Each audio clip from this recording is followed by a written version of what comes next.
bukan cara menjual ribuan microfiber. Jadi oke, kita next dulu aja. Jadi ini tak ceritain dulu. Jadi kita itu kan apa ya, historinya saya itu seperti apa. Jadi backgroundnya saya itu seperti apa. Jadi saya itu cuman lulusan SMA. Ya, cuman lulusan SMA. Saya itu kerja bengkel ini. Ini bengkelnya papa saya. Jadi saya di sini itu sebagai ya penerus lah. Kata-kata ya pewaris lah ya. Gitu ya. Jadi ini bengkel ini udah berdiri dari tahun 98. Jadi udah lama, udah terpercaya. Tahun 2016 kita jujur bengkel kita itu mulai mengalami penurunan. Dia tetap ramai, tapi mengalami penurunan. Kenapa? Karena tidak ada sosial media, tidak ada Instagram. Waktu itu Instagram belum TikTok. Tahun 2018 saya waktu itu masih kuliah di salah satu universitas swasta ya, lumayan terkenal juga, bukan di sini tapi itu akhirnya saya pilih untuk drop out untuk melanjutkan bisnis ini. Karena memang saya lihat waktu itu kompetitor udah pakai Instagram semua. Instagram terus ya saya bikin Instagram, followers dari nol, semua nol. Waktu itu yang nge-like postingan saya itu cuma 3. Tak lihat toh, tak buka. Cuman akunku dari Budiano Instagram, akunnya Budi Speed, sama akunnya mamaku. Terusnya aku nangis. Gitu. Sering berjalan waktu konsisten posting Instagram, terus akhirnya mulai dikenal. Tahun 2020 mulai posting di TikTok. Tahun 2022 mulai live TikTok. Gara-gara lihat waktu itu Mami Louis ya, omset Mami Louis sehari live 24 jam itu 15M. Dalam pemikiranku, wah, mosok aku Budi Speed guys sore omset 15M sehari. Mami Louis saya iso gitu. Ya loh. Aku nyoba live, pakai sing beli anak-anak Yusi, anak-anak Yusuf Investasi Putra pakai sing beli parfum Little Trees ya loh. Ya meskipun dengan hujatannya gitu. Oh sik, aku sik cili opo-opo. Wis pacar ya loh. Nah, entah kenapa tiba-tiba itu akun TikTokku Budi Speed ke-ban. Gara-gara apa? Gara-gara sexual activity content kayaknya. Gak masuk akal. Tapi ini adalah hal yang nyata ya. Gak masuk akal. Tapi ini adalah hal yang nyata ya. Akhirnya aku bikin akun Daniel Budianto. Akhirnya bikin konten-konten lucu-lucuan gitu, mulai dikenal. Akhirnya ya itu berjalan waktu ya sampai sekarang. Tapi itu pun ya banyak struggling ya, kayak akunnya ke restriction bolak-balik, ke ban, terus kembali lagi ke ban, dengan alasan yang nggak masuk akal, terutama ya sexual activity content, padahal nggak pernah lapo-lapo gitu ya. Lanjut ya. Jadi ini awal beralih ke sosial media. Saya itu sangat menganjurkan semua anak mahasiswa sekarang, saya sangat menganjurkan untuk mulai bikin namanya sosial media. Kita punya bisnis, jangan malu untuk upload di sosial media. Jangan malu. Kenapa? Karena semua orang sekarang itu lihatnya itu di TikTok, di Instagram. Udah itu 2 platform paling besar ya. Saya sangat menyarankan. Memang awal-awal itu sangat susah. Pasti susah dan sangat susah. Ya seperti yang saya bilang tadi ya, banyak kayak like-nya cuma 3, terus kita akhirnya ke-ban apa. Tapi saya sangat menyarankan beralih ke sosial media. Kenapa? Karena negara kita Indonesia itu sangat banyak pengguna sosial medianya. Dari usia bocil-bocil ya, maksudnya bocil-bocil FF, terusnya sampai SMA, terusnya sampai kuliah, bapak-bapak, ibu-ibu. Bahkan ya kalau kita bilang, aku baru tahu ternyata itu ada satu orang Solo, yaitu dulu itu gamer, jualan sarung tangan jempol, tapi dia bisa beli McLaren, gak masuk akal. Tapi inilah yang terjadi ya di Indonesia. Kadang yang gak masuk akal, yang kita agak dipikirkan binalar, itu yang terjadi. Jadi saya sangat menyarankan mahasiswa-mahasiswa bikinlah video-video singkat, baik itu di My Life atau bangun personal branding, bangun persona di sosial media yang bagus.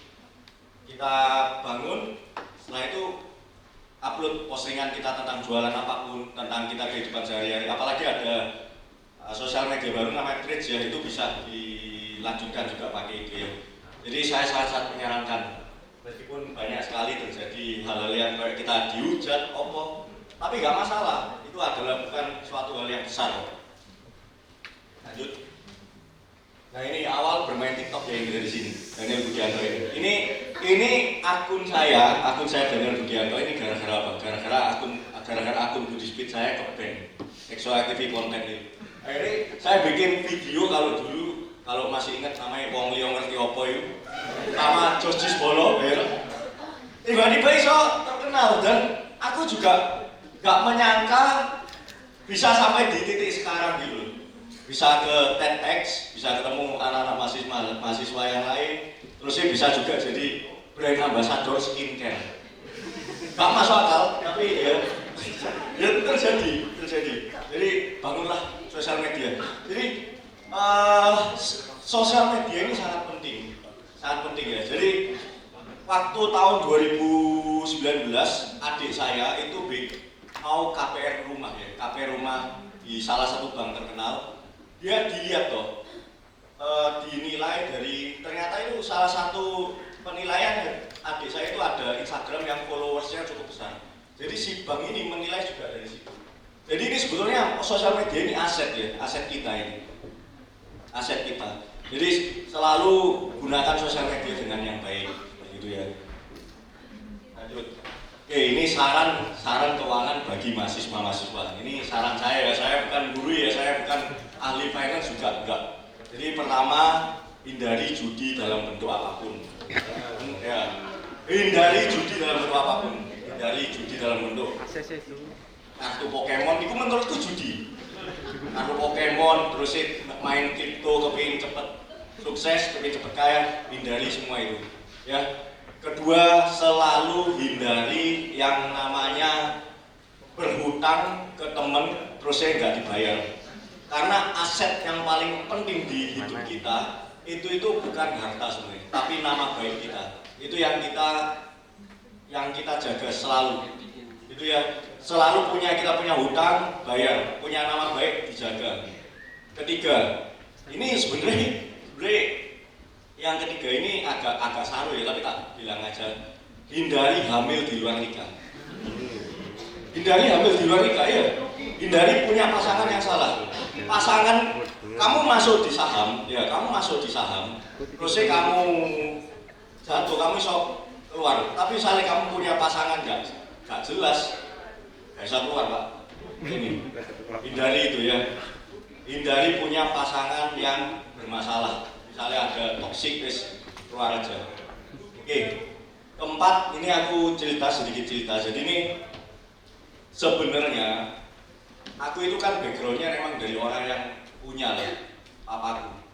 Jadi papaku itu ngerintis pekerjaan Budispit ini sampai di titik sekarang itu papaku ngerintis. Tapi sebetulnya engkong buyutku itu adalah orang yang super kaya, sangat kaya.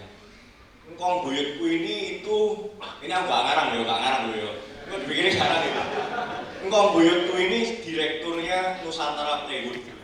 Jadi Nusantara Plywood ini dulu ini perusahaan kayu sangat terkenal, sangat sukses di Indonesia. Engkong buyutku itu kerja dengan bosnya namanya Burhan Urai. Punya pegawai namanya, jangan sebut lagi terlalu ini ya. Salah satu konglomerat di Indonesia lah, pokoknya ya top 1 sekarang. Jadi engkong buyutku ini nggak ada hartanya yang begitu banyak diturunkan ke anak-anaknya, ya termasuk engkongku kan, dalam kurun waktu nggak sampai 2 tahun habis ludes tidak bersisa. Jadi kita kalau punya uang itu harus bertanggung jawab. Paling penting kalau kita ngomong keuangan harus bertanggung jawab tentang bagaimana cara mengeluarkan uang tersebut. Ya, kita dapat uangnya gampang. Misalnya kita dapat kerja enak, gampang sekali dapat uangnya. Tapi seringkali kita itu keluarkan uangnya itu nggak bertanggung jawab.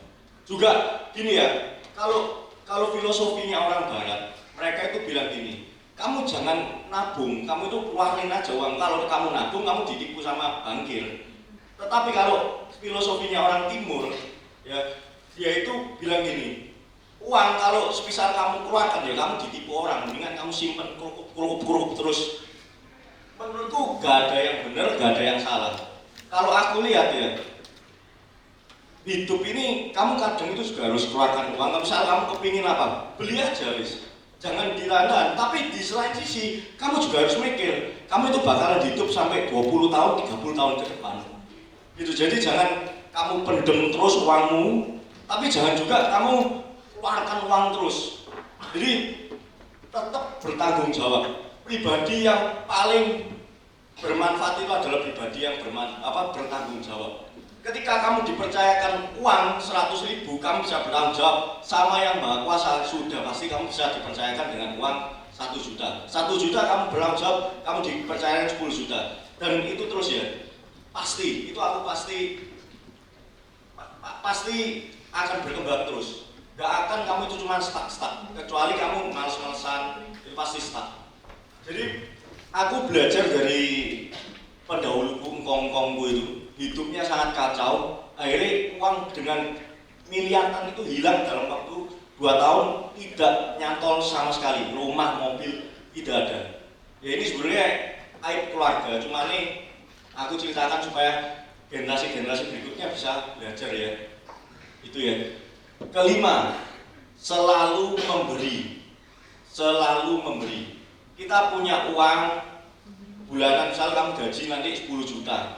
Selalu memberi, entah itu kamu memberi ke orang miskin, entah itu kamu memberi ke tempat ibadah, entah itu kamu memberi ke orang-orang yang membutuhkan atau mau apa, selalu memberi. Jangan sampai kamu tidak memberi. Karena gini, dengan kamu memberi itu adalah rasa syukurmu kepada yang Maha Kuasa. Itu ketika kamu memberi, itu kamu itu akan merasa aku sudah cukup kok. Aku akan memberi ke orang yang membutuhkan. Nanti suatu saat, ya meskipun ini aku nggak nyuruh, maksudnya kayak meminta gitu ya.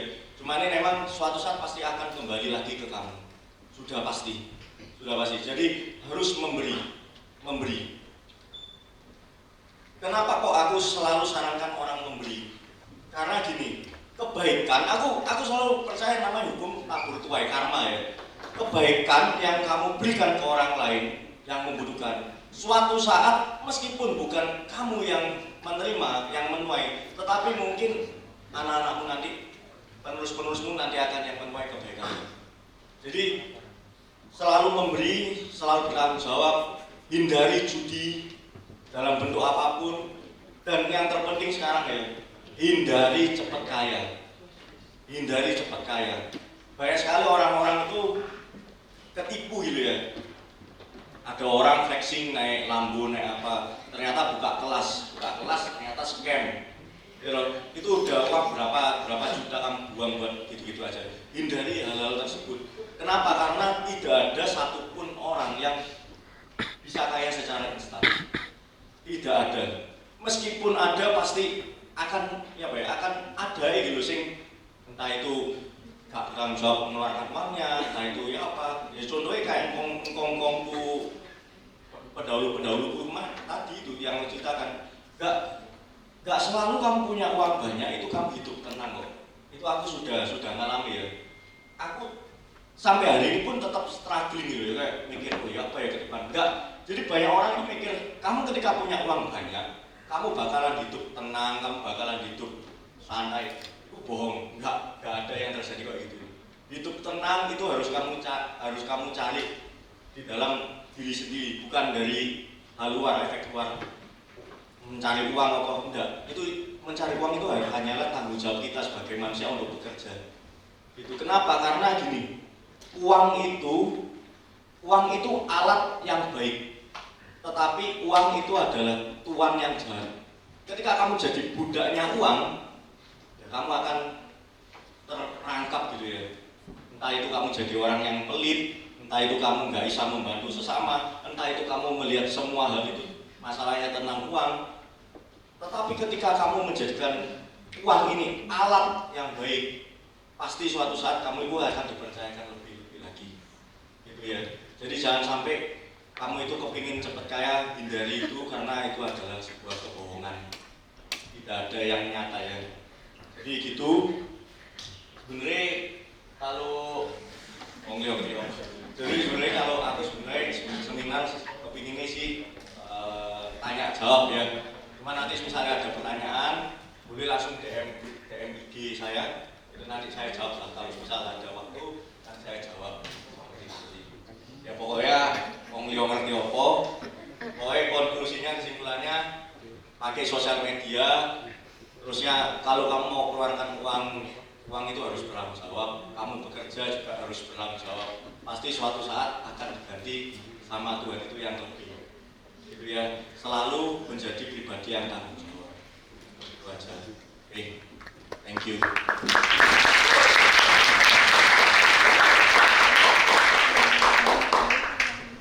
Thank you. Sosis.